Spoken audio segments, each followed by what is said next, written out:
Thanks for joining us. I'm Philip Coleman. And I'm Lynn Brooks. 1 week after residents approved Sunday alcohol sales in Tuscaloosa, city officials are taking more steps toward making it official.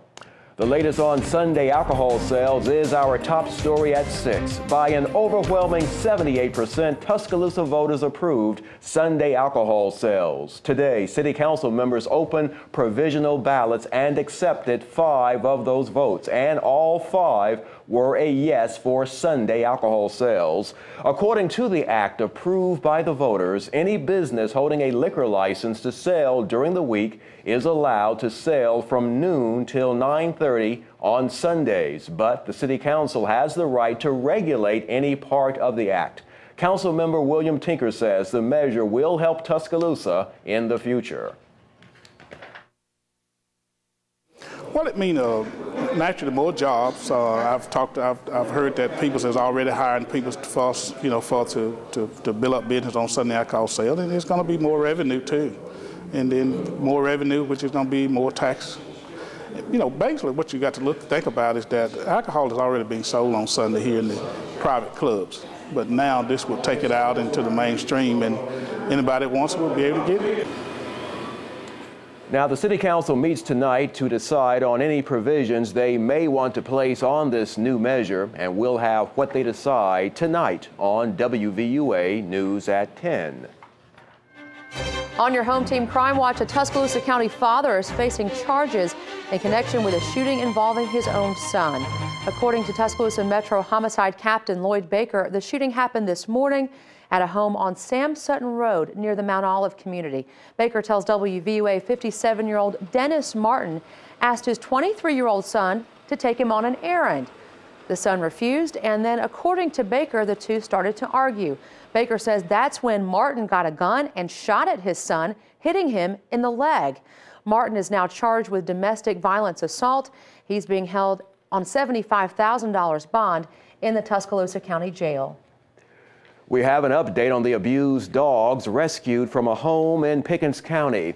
Officials tell WVUA the dogs in Tuscaloosa are doing very well. As we have reported, the dogs were rescued last Thursday after a Pickens County man tried to sell them. 56-year-old Larry J. Prescott is charged with 15 counts of animal cruelty. A total of 25 animals were rescued, most of them dogs. 3 were brought to Tuscaloosa for treatment, and officials at that veterinarian office tell WVUA it will still be a while before they will be ready for adoption. If you would like to help these animals, though, you can contact the Humane Society of West Alabama. Here's their number, area code 205-554-0011, or you can go to our website at WVUA-TV.com, click on the numbers and links section for a shortcut to their website. A Tuscaloosa County teenager was arrested after officials say she had a weapon on a school bus. Tonight, the student is charged with disorderly conduct and resisting arrest.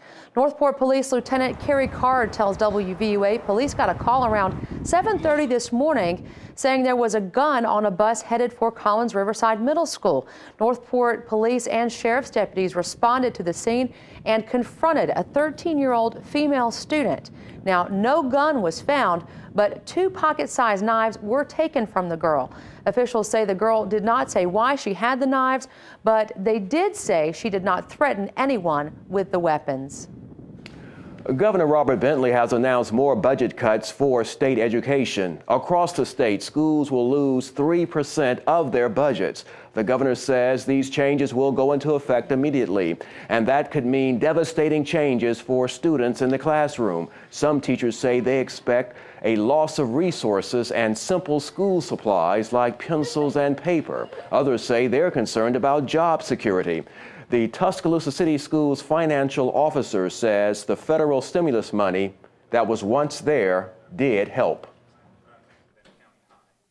We would have had about 100 families associated with the Tuscaloosa City Schools whose breadwinner would not have been working. We would have had kids that would not have had teachers in front of them at the same rate that they have in the past 2 years. That's tough, trying to be creative and trying to be professional to teach when you are worried about your stability, as an educator in the school. Now from the Tuscaloosa County school system, Dr. Frank Costanzo tells us his school system is prepared to use money from the federal jobs bill to pay teachers and support staff. But he says fiscal year 2012 will be a completely different story. In your home team Money Watch, hundreds of dollars may be waiting for you from the IRS. Get this, officials say more than $15 million could be owed in refunds. Now, according to the IRS, as many as 17,000 people may be due refunds from taxes paid in 2007, but they haven't gotten those refunds because they didn't file returns for that year. But there is a 3-year window for you to get your refund. So tax returns must be filed by April 18th. You can get more information at our website, WVUA-TV.com. Go there and click on numbers and links, then look under Consumer. For the first time since the deadly oil well explosion in the Gulf, the government has approved a permit to drill a new deep water well off the Gulf Coast.